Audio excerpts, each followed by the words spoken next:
জুবিনদাৰ সমাধিক্ষেত্ৰৰ চাৰিওফালৰ বাউণ্ডেৰীটো টাইলছ দি থকা হৈছে আৰু ওপৰৰ ভাগটো প্ৰায় কমপ্লিটে হ'ল, সন্মুখৰখিনি বাদ দি।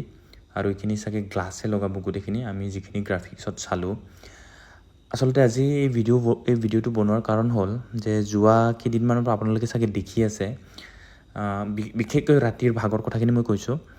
এই যিটো জুবিনদাক য'ত শেষকৃত্য সম্পন্ন কৰা হৈছিলে, এই স্থানটো মানে অনুৰাগীসকলে গৈ তাত মানে দৰ্শন কৰিব বিচাৰে বা শ্ৰদ্ধাঞ্জলি দিব বিচাৰে তাত গৈ কিনে।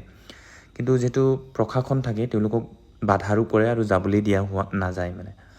আৰু এটা কথা ঠিক, মানে যিসকল আৰক্ষী আছে তেওঁলোকে যিহেতু এটা দায়িত্বত আছে, জুবিনদাৰ সমাধিক্ষেত্ৰখন সুন্দৰকৈ সুৰক্ষিত কৰাৰ কাৰণে তেওঁলোকৰ দায়িত্ব আছে যিহেতু। তো কোনো জুবিনদাৰ অনুৰাগী পটককৈ আহি পেলাই যদি সোমায়, তো তেওঁলোকে বাধা প্ৰদান কৰে আৰু চাৰিওফালে বাঁহেৰে বেৰ দিয়া আছে আৰু ভিতৰত সোমাব নিদিয়ে। তো এটা কথা মই ক'ব বিচাৰিছোঁ যে যিসকল লোক আচলতে জুবিনদাৰ শেষকৃত্য সম্পন্ন হোৱা দিনাখন, অৰ্থাৎ 23 তাৰিখে যিসকল লোক অহা নাই, তেওঁলোকে স্বাভাৱিকতে জুবিনদাৰ এই সমাধিস্থলীটো ওচৰৰ পৰা সেৱা জনাই শ্ৰদ্ধাঞ্জলি দিয়াৰ যিটো তেওঁলোকৰ ইচ্ছা, সেইটো স্বাভাৱিক কথা, মানে চবৰে আছে। কিন্তু আমি যিহেতু সদায় ইয়াতে থাকোঁ বা দেখি থাকোঁ, এই ওচৰে পাঁজৰে থকা মানুহখিনি, সেই অনুভৱটো চাগে আমি কৰিব নোৱাৰোঁ। কিন্তু দূৰৰ পৰা যিসকলে আহিছে, এবাৰ হ'লেও জুবিনদাৰ মানে চৰণটো চুবলৈ কাৰণে মন যায়।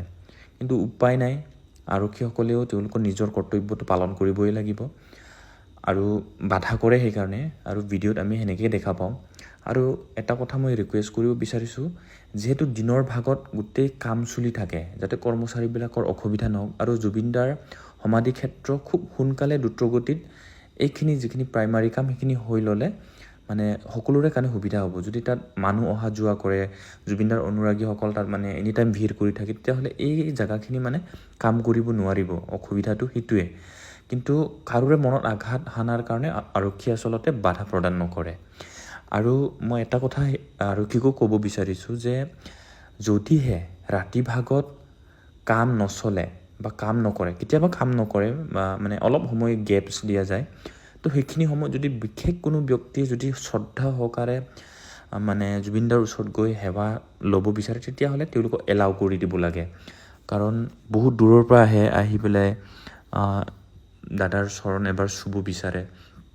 তো এটা নিয়মৰ ভিত্তিত সকলো ফালৰ পৰা যাতে অসুবিধা নোহোৱাকৈ তেওঁলোকক এই সুবিধাটো যদি কৰি দিয়ে, তেতিয়াহ'লে দাদাৰ অনুৰাগীসকলেও বহুত মানে মনত সন্তুষ্ট লাভ কৰিব আৰু দাদাৰ প্ৰতি যিখিনি সন্মান দিব বিচাৰে, মনত যিখিনি দাদাক সন্মান দিম বুলি যিটো মনত লৈ আহে, সেইটো আশা পূৰণ এটা হ'ব।